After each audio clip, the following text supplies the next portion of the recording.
நியாஸ் தஞ்சாவூர் திருப்பனந்தல் இவருக்கு டெடிகேட் பண்ணுற அந்த பாட்டை அவர் பாட சொன்னவர் அவரது நண்பர் மஜித்து. இது 10/10/2024 பிறந்தநாள் அவருக்கு. அதுக்கு வேண்டி இந்த பாட்டு டெடிகேட் பாடலாங்களா? ஏன் அழகென்ன, ஏன் தொழில் என்ன, என்னோடும் காதல் உண்டாச்சு. சிறு கண்ணீராய் நான் தவிழ்ந்தேனே, இதில் எப்போது மின்சாரம் உண்டாச்சு. பெண்ணே பெண்ணே ராவோடும் பகலோடும் முந்தன் ஞாபக தொல்லை. ரயில் பாதை பூவோடு வண்டுக தூவுவதில்லை.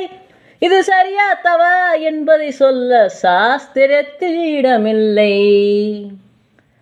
வெண்ணிலவே வெண்ணிலவே வினை தாண்டி வருவாயா, விளையாட ஜோடி தேவை.